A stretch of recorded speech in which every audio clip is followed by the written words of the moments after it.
The Unwritten Plot, Admiral Yi Sun-sin's war diary and the fight for Joseon's soul. Imagine a realm teetering on the precipice of obliteration, its very existence threatened by an aggressor of unparalleled might. Picture a leader, not born into inherited glory, but forged in the crucible of discipline and foresight, who would ultimately become the bulwark against this encroaching darkness. This is not merely a tale of strategic genius or military triumph, though it is abundant in both. It is a profound human drama, meticulously etched into the pages of a personal journal, a raw, unfiltered testament to duty, sacrifice, and an unwavering spirit that refused to be extinguished. This isn't a mere historical account, nor is it a dry military log. The Nan-Jung Il-gi is a living, breathing document, a daily chronicle penned by a man burdened with the fate of his nation, yet possessed of a clarity of vision that few throughout history have matched. Why should a diary written over 4 centuries ago, detailing a conflict in a faraway land, resonate with us today? A global audience connected by the threads of shared humanity and universal challenges. Because Yi Sun-sin's story is a timeless exploration of what it means to lead when all seems lost, to uphold integrity in the face of treachery, and to find the courage to fight on, even when abandoned by those you swore to protect. His is a narrative woven with threads of deep Korean sentiment of Jeong, an invisible bond of affection and loyalty, and Han, a complex emotion encompassing unresolved sorrow, resentment, and a stoic endurance of injustice. These aren't just cultural footnotes, they are the very emotional landscape upon which his actions and reflections unfolded, shaping his character and the destiny of his people. If you have ever felt the weight of immense responsibility, experienced the sting of betrayal, or yearned for the strength to face an impossible task, then the unwritten plot of Yi Sun-sin's Nan-Jung Il-gi will speak directly to your soul. It's a story not just of battles won, but of a spirit unbroken, a mind unyielding, and a heart beating with an indomitable love for his homeland. What we uncover in these pages transcends the particulars of 16th century warfare. It offers profound insights into ethical leadership, strategic thinking under duress, and the sheer human capacity for resilience. As we delve into the plot, as it unfurls through his own entries, we will find ourselves immersed in a world where the fate of a dynasty hung precariously on the decisions of one man, a man who dared to write his truth day by agonizing day for posterity. This is the story of Admiral Yi Sun-sin, a true titan of history and the enduring legacy of his Nan-Jung Il-gi. His journey, as recorded in his own hand, is a stark reminder that even in the darkest hours, a single, unwavering light can illuminate the path to salvation. The Joseon dynasty, established in 1392, was a realm deeply rooted in Confucian principles. Society was structured with a strict hierarchy, headed by the king and upheld by the scholar-official class known as the Yangban. Education and civil service were highly valued, often more so than military prowess, which, after centuries of relative peace, had become somewhat neglected. While the kingdom boasted a sophisticated administration and a rich cultural heritage, its military preparedness for a large-scale invasion from a foreign power had waned. This context is vital because it explains why Joseon was so profoundly unprepared for the storm that was about to break. The aggressor was Japan, unified under the formidable warlord Toyotomi Hideyoshi. His ambition was monumental, to conquer China, and Korea was merely the land bridge to achieve this grand design. In 1592, Hideyoshi launched the first of 2 massive invasions, initiating what Koreans refer to as the Imjin War, a conflict that would rage for 7 devastating years. The Japanese forces were well equipped, having recently honed their military might through decades of internal civil wars. Their land armies, armed with firearms like arquebuses, quickly overwhelmed Joseon's defenses, pushing deep into the peninsula and capturing major cities like Hanseong, modern-day Seoul, and Pyongyang. Amidst this chaos and despair, a beacon of hope emerged from an unexpected quarter, the Joseon Navy. Unlike the land forces, the Navy had been undergoing quiet but diligent reforms, largely thanks to one man, Admiral Yi Sun-sin. Born into a modest Yongbin family, Yi Sun-sin was a man of stern discipline, sharp intellect, and unwavering integrity. His early career was marked by a commitment to justice and a keen understanding of military strategy. He served in various capacities, including defending northern garrisons against Jurchen raids, and had even experienced political disgrace and temporary demotion, an early taste of the internal machinations he would later face on a grander scale. These experiences, however, only hardened his resolve and deepened his dedication to national defense. Yi Sun-sin's true genius lay in his foresight and his mastery of naval warfare. He understood the strategic importance of the sea for a peninsula nation like Korea. He meticulously prepared his fleet, focusing on sturdy war vessels like the Panaxian Pah-Noxion, a large, flat-bottomed warship equipped with powerful cannons, and the innovative Geobuxian Guh-Buxian, the legendary turtle ship. The Geobuxian was a game-changer, an armored warship with spikes covering its deck to prevent boarding, equipped with multiple cannons that could fire in all directions and covered to protect its crew. These ships were designed for close-range combat and proved devastatingly effective against the lighter, faster, but less armored Japanese vessels, which often relied on boarding tactics. The Nan-Jung Il-gi begins amidst this backdrop of national catastrophe. It's an unvarnished, day-by-day record of his daily life, strategic decisions, and emotional state during these tumultuous years. It reveals a leader not only battling a formidable external enemy, but also grappling with severe internal challenges. A central government often slow to respond, corrupt officials, and bitter political rivals who sought his downfall. This diary, therefore, is not just a military chronicle. It's a testament to profound personal resilience, unwavering integrity, and a strategic brilliance that saved a nation from the brink. It's a deep dive into the extraordinary burden of command, the weight of responsibility, and the indomitable spirit of a man who refused to yield. The Imjin War began with a brutal and swift Japanese land invasion that caught Joseon unprepared. Cities fell, and the Joseon land army suffered devastating defeats. But where the land faltered, the sea would hold. Admiral Yi Sun-sin, then a regional naval commander, immediately sprang into action. The outbreak and early victories, 1592, a spark of hope. The initial entries of the Nan-Jung Il-gi begin in the spring of 1592, capturing the terrifying chaos of the Japanese invasion. Reports filtered in of Joseon fortresses falling, cities burning, and people fleeing. Amidst this despair, Yi Sun-sin's fleet was a rare bastion of organization and strategic foresight. His first major engagement, the Battle of Okpo-Ohkpo, was a pivotal moment. With precise planning and superior firepower from his Panaxian and Geobuxian, Yi's fleet surprised and decimated the Japanese, destroying 26 enemy vessels without a single Joseon loss. This was a critical morale boost for a nation reeling from defeat. This victory was quickly followed by others, at Sashin, Dangpo, and Yulpo, each showcasing his tactical brilliance and the effectiveness of Joseon's naval technology. The Nan-Jung Il-gi meticulously records these engagements, noting enemy casualties, captured supplies, and the challenges of managing his growing fleet and wounded. These early successes were not just battles won. They were a lifeline for Joseon, disrupting Japanese supply lines and preventing their vital reinforcements from reaching the advancing land armies. The Battle of Hansan Island, 1592, the Crane Wings Embrace. Then came the Battle of Hansan Island, Hansan-do, perhaps Yi Sun-sin's most celebrated early triumph and a masterclass in naval strategy.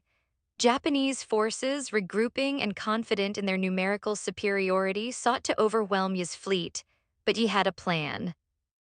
He deployed his ships in the famed Hakik-jin, or crane wing formation, luring the Japanese into open waters before encircling them. The results were devastating.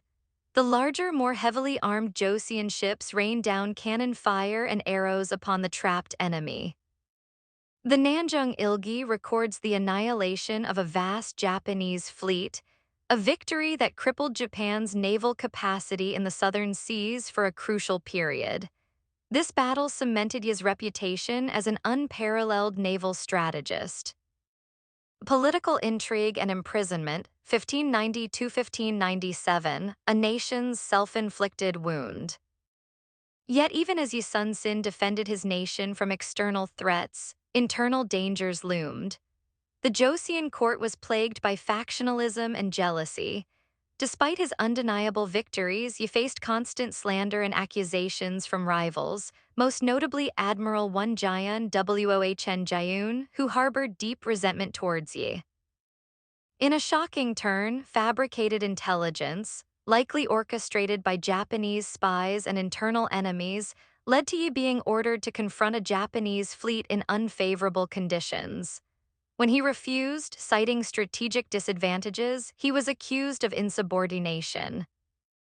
In 1597, the unthinkable happened. Yi Sun-sin was arrested, stripped of his command, dragged to Hansan, tortured, and imprisoned. The Nan-Jung Il-gi entries from this period reflect his profound anguish, his unwavering loyalty despite such injustice, and his deep concern for the nation's fate. This period of injustice was exacerbated by personal tragedy. While imprisoned, Yi received news of his beloved mother's death, a blow that left him utterly devastated. He was eventually released, but forced into Joong, literally serving in white clothes, meaning to serve as a common soldier without rank or insignia, a severe form of public humiliation. Yet even in this diminished state, Yi continued to serve, marching with the army, observing the devastation, and enduring the hardship, ever committed to his country. The Catastrophe of Chilchil-Yong and Yi's reinstatement, 1597, a nation on the brink. With Yi Sun-sin removed, the command of the Joseon Navy fell to Won-jayan. His leadership proved disastrous. Blinded by pride and incompetence, Won-jayan led the fleet to the Battle of Chilchil-Yong, where the Joseon Navy was almost entirely annihilated. Hundreds of ships were lost and countless sailors perished. It was the only major naval defeat for Joseon during the entire war. The nation was now utterly vulnerable, its vital sea lanes exposed, and Japanese forces poised for a decisive invasion. Facing total collapse, King Seonjo had no choice but to swallow his pride. In a desperate act, he reinstated Admiral Yi Sun-sin as the Samdo Suguntongjesa, Saa Chemdo So Oguntongjesa, or Supreme Naval Commander. The Miracle of Myeong-Nyang, 1597, 12 ships against 130. Yi Sun-sin returned to command not a fleet but a mere handful of vessels. His diary entries revealed the stark reality. He had only 12 ships, some damaged and demoralized men. The Japanese, confident after Chilchil-Yong, were advancing with an armada estimated at over 130 warships, with even more support vessels. The situation was beyond desperate, yet Yi refused to surrender. He famously declared, "He who seeks death will live, and he who seeks life will die." He chose to make his stand in the Myeong-Nyang Strait, Myeong-Nyang, a treacherous waterway known for its powerful, rapidly shifting currents. On the morning of October 26, 1597, the impossible battle began. Yi Sun-sin in his flagship led his 12 ships into the swirling currents of Myeong-Nyang. The narrow channel and the unpredictable tides, which he had meticulously studied, became his greatest allies. The Japanese armada, confident and numerous, pressed forward, only to be thrown into disarray by the currents. Yi's ships, using ropes and anchors to hold their positions, unleashed devastating cannon fire at the disorganized enemy. The diary records how Yi personally drove his hesitant captains back into the fray, inspiring his men with his sheer courage. One by one, Japanese ships were sunk, smashed against the rocks, or capsized by the currents. By day's end, an astonishing victory had been achieved. The Japanese fleet was repelled, their ambition shattered, having lost dozens of ships with minimal Joseon casualties. The miracle of Myeong-Nyang, recorded in the Nan-Jung Il-gi, is etched into history as one of the greatest naval victories ever. A continued campaigns and resource management, 1597–1598, the unending struggle. Even after Myeong-Nyang, the war was far from over. Yi Sun-sin's diary entries for the next year detailed the relentless struggle to rebuild his fleet, procure supplies, and maintain morale amidst severe shortages. He continuously moved his base, establishing temporary command posts like that at Guh to better manage his operations. He initiated ingenious methods to secure Gwariak, military provisions like grain, even offering passage permits to civilian ships in exchange for contributions. His entries are filled with the anxieties of leadership. His concern for his aging mother, his grief over the loss of his son in a land skirmish, his frustration with inept officials, and his own physical ailments, yet always concluding with a renewed commitment to his duty. The Nan-Jung Il-gi vividly portrays the daily grind of war, where even small victories were hard-won and required immense personal sacrifice. The Battle of Noryang and Yi's heroic death, 1598, the ultimate sacrifice. The war finally began to draw to a close in late 1598, with the news of Toyotomi Hideyoshi's death. Japanese forces began to withdraw from Korea. Admiral Yi Sun-sin, leading a combined Joseon-Ming Chinese naval force, launched a final, decisive assault on the retreating Japanese at the Battle of Noryang Noryang. It was a brutal night battle, fought with desperate ferocity by the Japanese who sought to escape and by the Allied forces determined to prevent their return. In the thick of the fighting, as victory seemed assured, tragedy struck. Admiral Yi Sun-sin was hit by a stray arquebus bullet. Mortally wounded, he uttered his legendary last words, "The battle is at its height, beat the war drum for the charge. Do not let my death be known." His son and nephew quickly covered him, beating the drum themselves to keep morale high.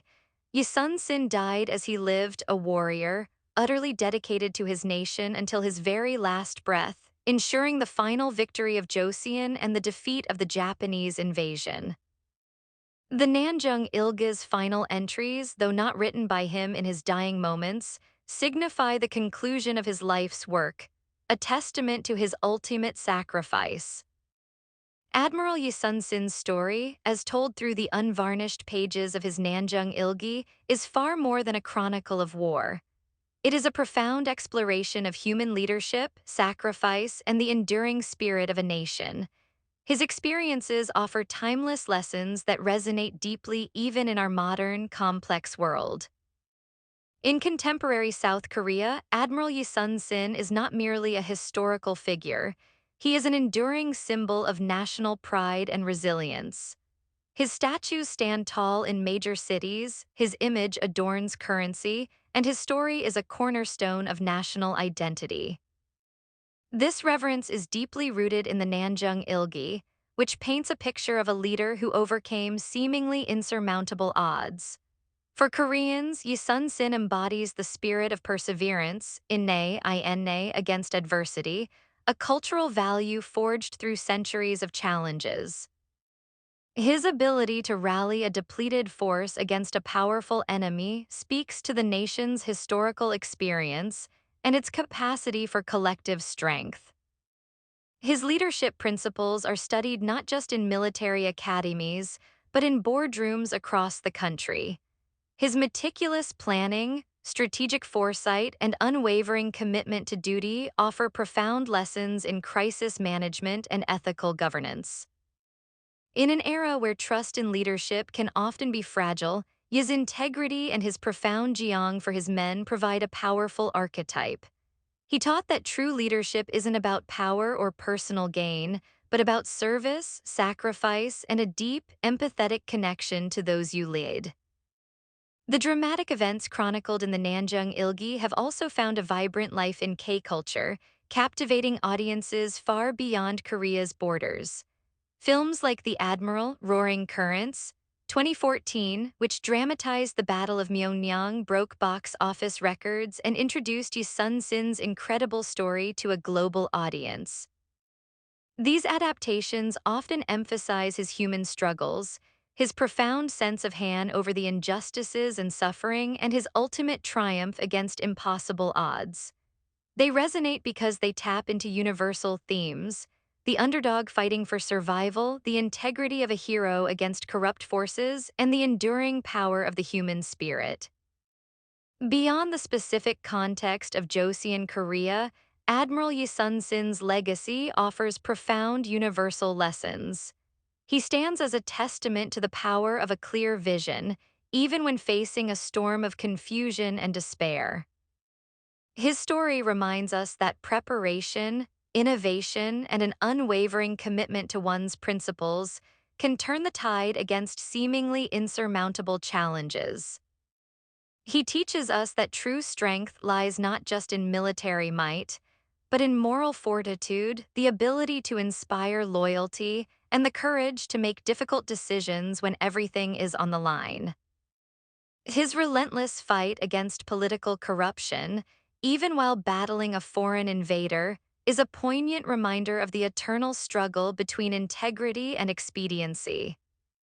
He challenged the very notion of what a leader should be, showing that true authority comes not from inherited status, but from demonstrated competence, moral character, and a selfless dedication to the greater good. In a world often grappling with complex geopolitical tensions and ethical dilemmas, Yi Sun-sin's unwavering compass offers invaluable guidance. The Nan-Jung Il-gi is more than a historical document, it is a timeless narrative of human courage and resilience. It beckons us to reflect on our own capacity for leadership, our own commitment to justice, and our own power to overcome adversity. What would it take for us to face our own Myeong-Nyang strait with such resolve? How do we cultivate the Jeong, the deep bonds of affection and loyalty, that allowed Yi Sun-sin's meager fleet to achieve the impossible? And how do we acknowledge and endure the Han, the deep sorrows and injustices that are an inevitable part of the human journey, yet still find the strength to move forward? Admiral Yi Sun-sin's life, as meticulously recorded in his Nan-Jung Il-gi, is a profound and moving testament to the indomitable human spirit. From the depths of despair and political betrayal, he rose to become the shield of his nation, charting a course through the storm of invasion with unmatched strategic brilliance and an unwavering moral compass. His diary is not just a record of battles won. It is a deeply personal chronicle of a man who carried the weight of a nation on his shoulders, enduring injustice, sacrificing everything, and ultimately triumphing against impossible odds. His legacy transcends the centuries, resonating far beyond the shores of Korea. It reminds us that even in the face of overwhelming power and profound personal hardship, integrity, courage, and a deep sense of duty can indeed save a nation. The unwritten plot of Yi Sun-sin's Nan-Jung Il-gi continues to inspire, challenging us to look within to find our own strength, and to remember that the greatest victories are often won not just with steel and fire, but with an unwavering heart. His story is an eternal flame, illuminating the path for all who dare to dream of a better future, a future secured by justice, fueled by courage, and defended by an unyielding spirit.